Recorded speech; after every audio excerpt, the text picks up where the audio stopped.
Muy buenos días a los radioescuchas que nos sintonizan en la frecuencia de Telemetro Radio y a quienes nos ven por streaming a través de Metcongo, así como en RPC Televisión, en señal de televisión digital terrestre, y a los miles que desde cualquier parte del planeta nos siguen, ya sea en vivo o en diferido a través de las plataformas de Telemetro Cuarto Poder en YouTube. Bienvenidos a la emisión de hoy, jueves 17 de octubre del año 2024. Hoy tenemos conferencia mañanera del presidente José Raúl Mulino.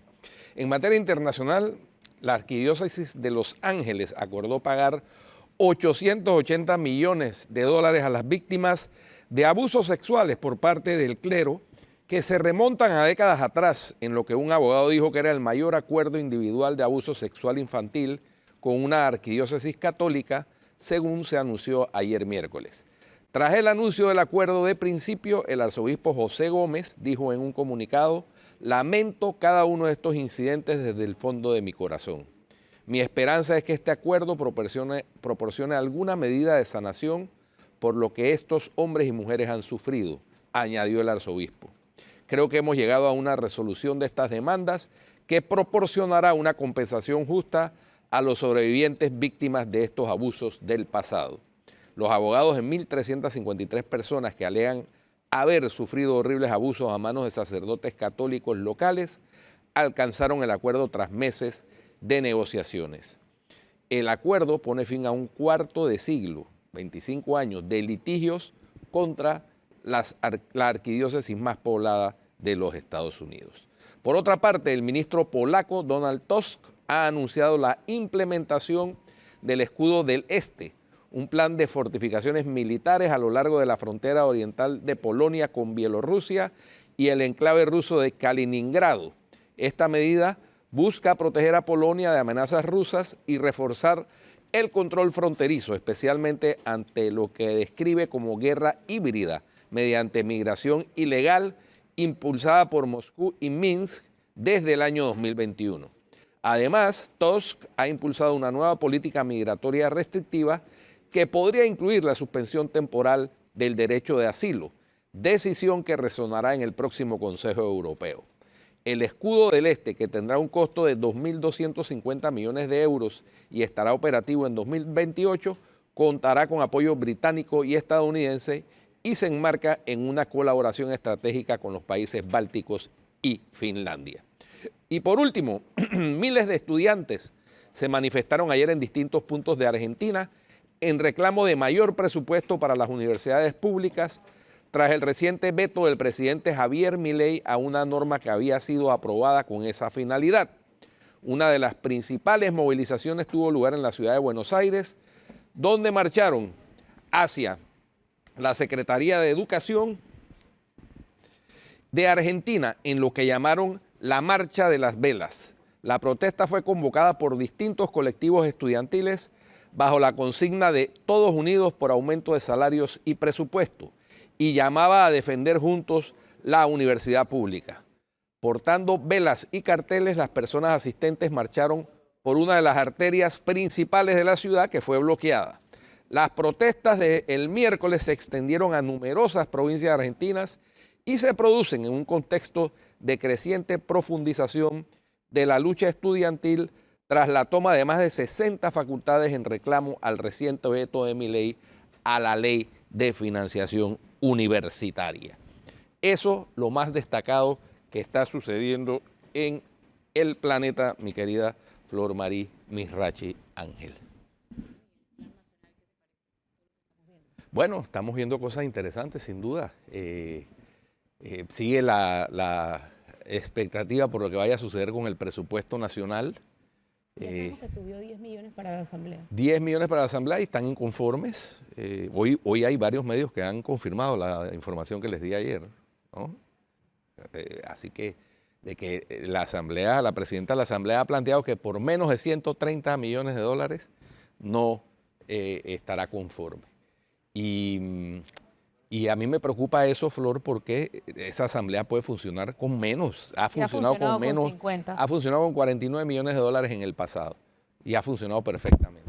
Entonces, lo que pasa es que todo eso que está por encima de esa cifra es para los contratos, los cashback, etcétera, todas esas malas prácticas que han caracterizado a nuestros, entre comillas, honorables diputados. En el pasado, y que se suponía, por lo menos en el discurso de la presidenta Dana Castañeda, eso iba a cambiar.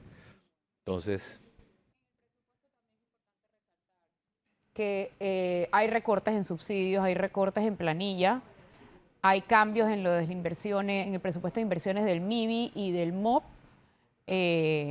aunque no es tanto más significativo el aumento que se ha preparado. El aumento más grande fue en el MOP, ¿no? Es correcto. Porque es que era, o sea... El presidente prometió rehabilitación vial. Claro, es que 4.9 millones era una cifra ridícula, realmente. Eso a todo el mundo le llamó la atención esa cifra tan exigua para inversiones del Ministerio de Obras Públicas, que quizás es el ministerio más importante, considerando que la infraestructura pública del país está centralizada en el MOP. No es como en otros países que la infraestructura está descentralizada en los municipios, el mantenimiento por lo menos de la infraestructura. Aquí no, aquí todo está en el MOP y 4.9 millones de dólares pues era un chiste de mal gusto, ¿no? Sí, por otro lado también me parece un chiste de mal gusto aumentar el presupuesto 10 millones el de la Asamblea. Sí, no, eso no resiste análisis. Tema de negociación política y eso, como dices tú, no resiste un análisis. No resiste un análisis. El otro tema es la prueba PISA, sigue dando de qué hablar la prueba PISA. La ministra Lucy Molinar dijo esta mañana que nuevamente se sostuvo en que eso se aplicaba a muy pocas personas, no representativo, que no se puedan aplicar los mismos problemas a un joven de la comarca que a uno de Suiza. En todo eso coincidimos. El punto es que la van a reemplazar por la prueba ERCE de UNESCO, que mide a los niños en tercero y sexto grado. O sea, es una medición completamente distinta. Además de que es una medición regional y no es global, además de que mide situaciones que no son de la vida real, sino de conocimientos básicos. La PISA sí te pone escenarios de la vida real, cómo solucionarías problemas. Competencia, no mide competencia. Al final es lo que importa. A mí la parte de la comparación entre Suiza y la comarca, la verdad es que sí, parece impactante, pero... se adapta a cada país. Sí, pero es que además hay niños en la comarca que comparados con niños de la capital de la República, que están en mejores condiciones que niños de Suiza, tampoco se podría comparar. Entonces, realmente eso... Como aparte, dijo ella, por $400.000, que hemos cambiado la cifra 243 veces, por cierto. Pero con $400.000, saber dónde estamos parados, con los pelados de noveno año, cuando no se ha evaluado eso después de la pandemia, y fuimos la escuela, fuimos el país con más tiempo las escuelas cerradas en pandemia, yo creo que es importante la medición, ambas mediciones. Pero si nos vamos a lo básico, aquí no se hace todavía siquiera la prueba CRECER, que es la nacional. Entonces todo el mundo tiene la nacional, la regional y la global. Y nosotros en este momento no estamos aplicando la nacional, no queremos aplicar la global y la regional falta por aplicarla. Entonces, realmente estamos discutiendo, estamos comparando peras con manzanas. Y pienso que eso no es correcto. Pienso que no hay de dónde medir. Creo que las decisiones se tienen que tomar en base a data y no se puede despreciar el método científico. Lo que pasa es que, espérate, también hasta ahora hemos estado en la prueba PISA, es verdad. Hemos evaluado educativamente, pero no hemos avanzado. No hay ninguna estrategia tampoco para avanzar en estas pruebas, porque el objetivo es ese. Qué bueno que estamos hablando de la evaluación porque esto tiene que ver con calidad educativa, pero también se debe establecer un plan para ir mejorando de manera recurrente. Claro, es que el tema no son los numeritos, el resultado no es el tema, es qué se hace con esos resultados. Va más allá acerca de si es PISA, si es la UNESCO, o sea, si nos vamos a evaluar, evaluémoslos con lo mejor que haya, independientemente de nuestras querencias, y que haya resultados. El tema es que ahora nos hemos evaluado con PISA, es cierto, pero no hemos tenido resultados. Y hay ahí también un tema de fondo. Ojo, hay algo que yo quiero decir, y yo no sé, el ejemplo a mí me resulta parecido, me parece que es comparable, no sé ustedes. ¿Se acuerdan cuando en la primera campaña Ricardo Lomana dijo que él no iba a presentar plan de gobierno porque todo el mundo presentaba y no lo cumplía? Sí, es lo mismo, el mismo principio. Bueno. Mismo principio. Pero bueno, también en este momento tenemos contacto con la fiscal Lady Machuca, la tenemos vía Zoom.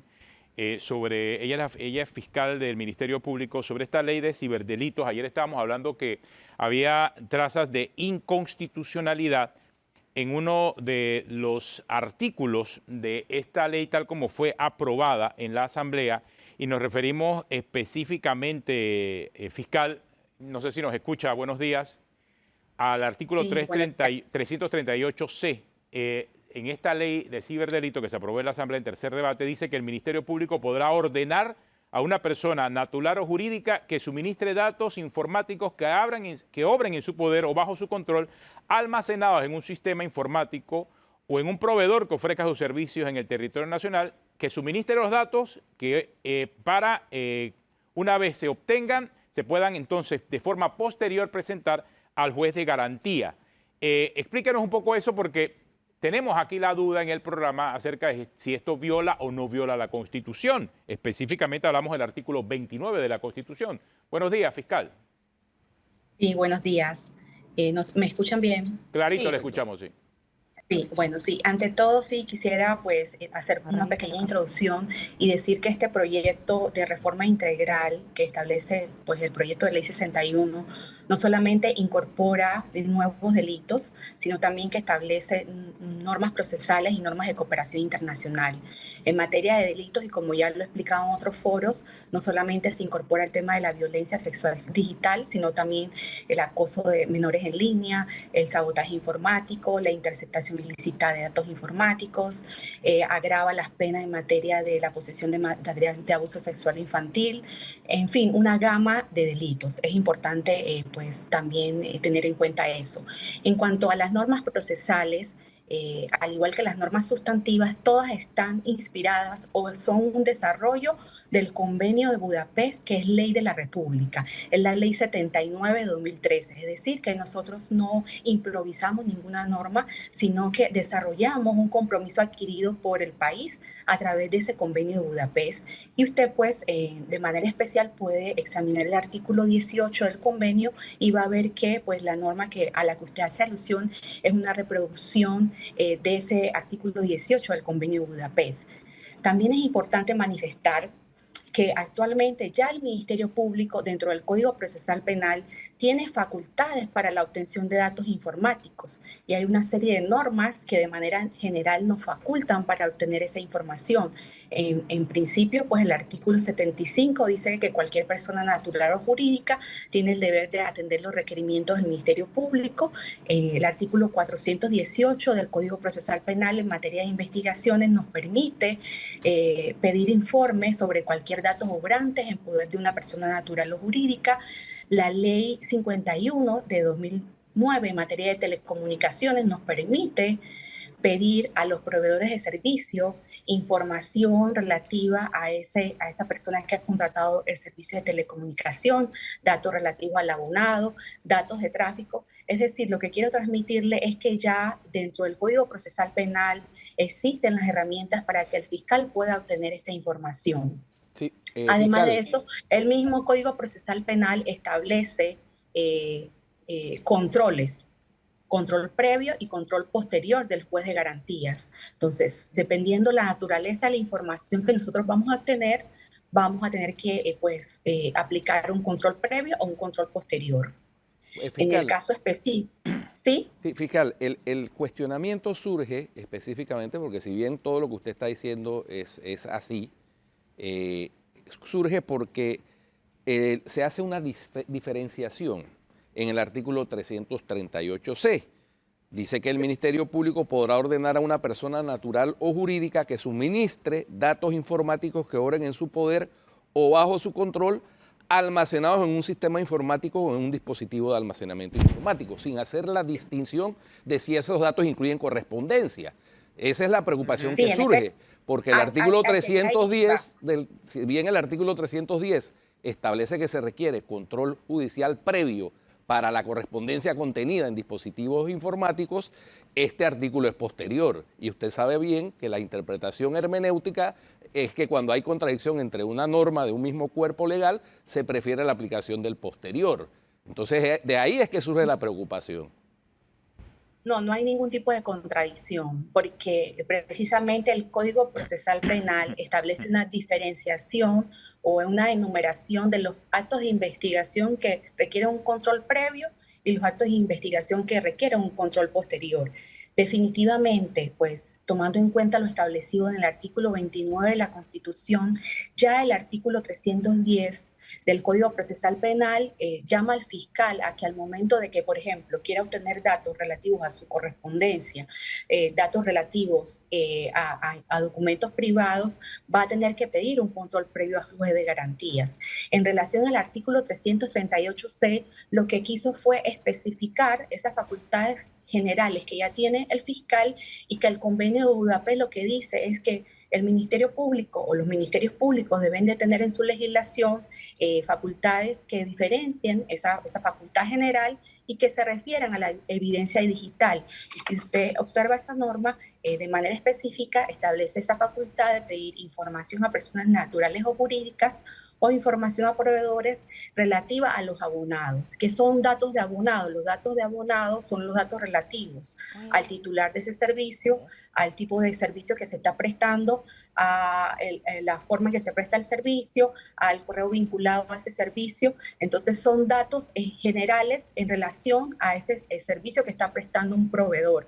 Pero definitivamente nosotros a través de este proyecto de ley no modificamos en ninguna medida el artículo 310. El artículo 310 se mantiene intacto y el fiscal va a tener que pedir autorización al juez de garantías siempre que quiera tener acceso a información relativa a correspondencia o a información que está tutelada en la Constitución. Actualmente, ¿cómo esto opera? Pues básicamente opera de esta forma. Si el fiscal, por ejemplo, quiere tener, que es el ejemplo clásico, el video que usted tiene en su residencia, que quizás puede revelar información sobre un hecho punible, o el video que tiene el centro comercial, pues el fiscal puede solicitarle a esta persona, pues me lo puedo aportar a través de un dispositivo, puedo acceder a través de un perito a ese dispositivo, o usted va a entregar ese dispositivo al Ministerio Público para hacer el examen con los peritos. Obviamente, esta información que proporciona al Ministerio Público, que no está amparada en el artículo 29, lo que va a tener es un control posterior, es decir, una vez que nosotros hacemos la extracción de la información, la sometemos al control del juez de garantía. Ahora, pero disculpe, fiscal, disculpe, ¿en qué parte del convenio de Budapest dice específicamente eso que usted está planteando del artículo 338C? Artículo 18. El artículo 18 del convenio de Budapest. Si usted revisa el artículo 18 del convenio de Budapest es lo que sirve para ustedes de amparo para entonces hacer la reforma al Código Procesal Penal. Exactamente. Si usted lee el artículo 18 del convenio de Budapest, es básicamente una reproducción del artículo 338C. Nosotros allí lo que hicimos fue desarrollar básicamente lo que establece el artículo 18 del convenio de Budapest. Igualmente lo hicimos con otras normas. También introducimos normas relativas a la conservación de datos. ¿Por qué? Porque actualmente sí existen, por ejemplo, para las empresas telefónicas también la obligación de conservar datos por un tiempo específico y a solicitud del fiscal extender ese tiempo de conservación. Pero no tenemos esa misma posibilidad con otro tipo de empresas, otro tipo de personas. Y le vuelvo a traer el ejemplo del video que tienen, por ejemplo, un centro comercial.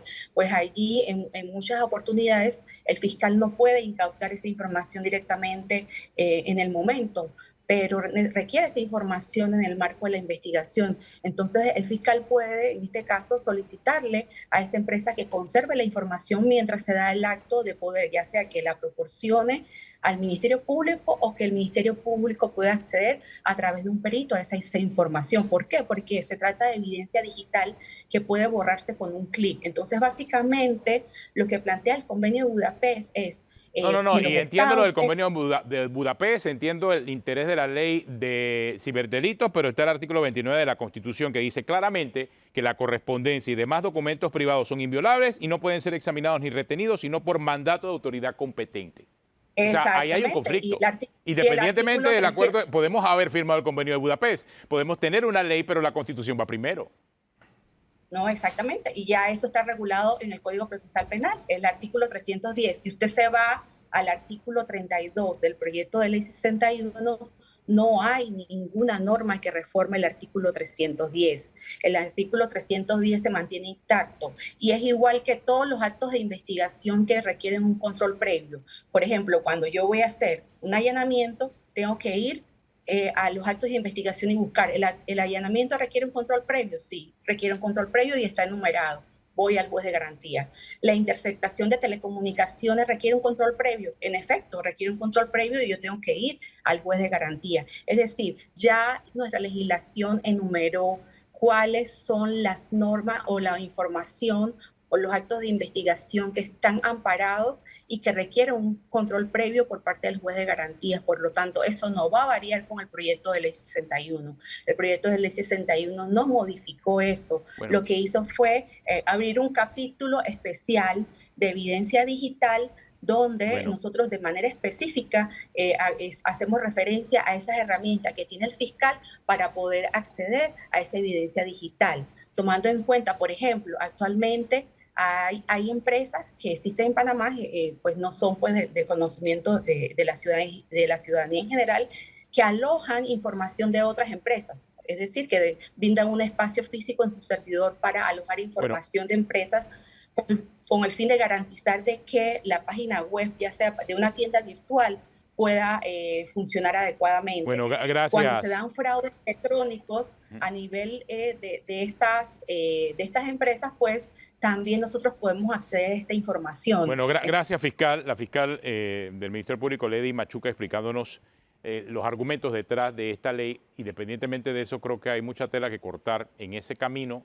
Sí. Y obviamente sí hay un conflicto evidente entre lo que dice el Convenio de Budapest, que fue un copy-paste, vimos ya, fue un copy-paste del artículo 18 al 338-C. Sí. Es un copy-paste, pero eso no implica que no viola la Constitución.